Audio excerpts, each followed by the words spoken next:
Gramble's definitely in the boozer every day. Packadilla chonk scratchings, pint of bitter. This guy would talk your ear off, and he's not racist, he just doesn't like them.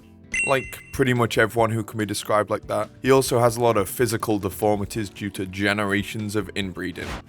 If you haven't seen my last video, well, first of all check it out because this is a direct follow-up, but I basically go through how dog breeds are made. Basically, if you take an animal that has one specific physical feature and breed it with another animal that also has that physical feature, you're more than likely to exacerbate that feature. At some point, however, you're probably going to get a bit circular on the family tree, because if you're breeding a family of animals that are specifically designed to have one feature, who's going to have the most of that feature? This is essentially what happened to bulldogs like Granbull, and it causes a lot of physical issues for them. He's got that massive underbite. No amount of John Smiths can save him from the pain that he's probably going through with that. That's not healthy. A lot of countries don't even allow you to breed bulldogs, they have that many physical issues. Move over Genesect to Mewtwo, because this guy is the real genetically modified freak of the Pokemon world. Granbull's closest relative, not in that way, is Mastiff. You see, both of these are really types of Mastiff, but they come from different regions. Bulldogs, obviously the most Brexit of the dogs, come from the UK, whereas Mastiff is probably more the Spanish Mastiff, judging by the fact that it's from Paldea or Spain. I love the idea that these two dogs are closely related because they look like two different types of gangsters. With Granbull, if you look at him funny, he's already broken the pull queue in half, whereas Mastiff, he's much more of the silent type. To quote the great Henry Hill, Mastiff may move slow, but that's because Mastiff doesn't have to move for anybody.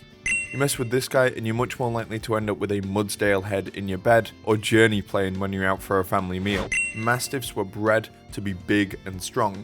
They were fighting and guard dogs. It's why nowadays these are the chunkiest of the dogs, but they're also the most muscular. Some of these guys were bred specifically to fight bears or to protect against wolves. These aren't your little show dogs. Speaking of dogs built like fridge freezers, Entei and Stoutland. Okay, let me explain why I've put Entei here, because I know that the creator said that Entei is based off a lion, but Entei looks so much like a St. Bernard or a Newfoundland or one of those massive dogs, and the fact that it's found in mountainous regions, to me, makes it feel even more like that. I said before about Mastiffs being big, but St. Bernards are on another level. They're some of the biggest dogs in the world, and they're specifically made to carry humans. These guys were rescue dogs designed to find and help people who were stuck in the Alps. They can dig you out of snow, and they can probably pull you far enough. Stoutland's Pokédex entry even explicitly references this. Stoutland also has some terrier traits to it as well. I mean, this guy sits with Granbull at the pub, but he does not say a single word. He's the old fella who'll do 15 pints and will somehow drive home. Meanwhile, Granbull's already been kicked out. The two of them probably even have a go on the Boltund races, because Boltund is probably a greyhound or some other type of racing dog. While this video has mostly focused on the big boys of the Pokemon dog world, Boltund and greyhounds in comparison look malnourished.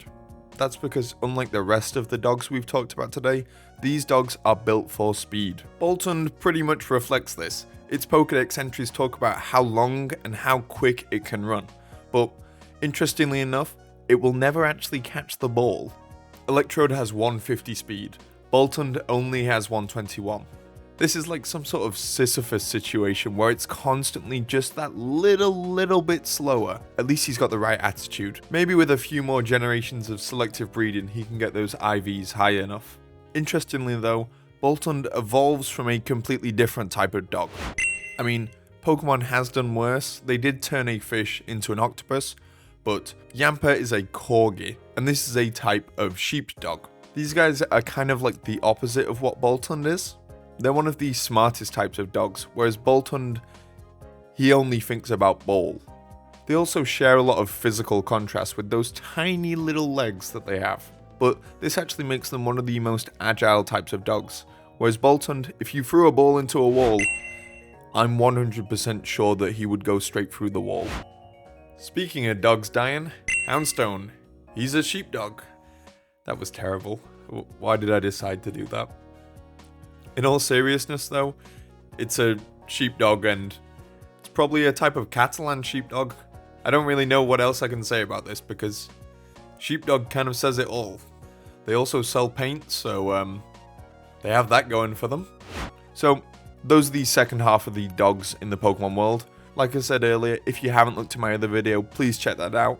I've also made entire videos on the whole of Pokemon genealogy, but I want to go more into detail on specific groups like I have with the dogs. If you've enjoyed this video, please, I hope that I've earned a like or a subscribe from you. So every little helps. Thank you.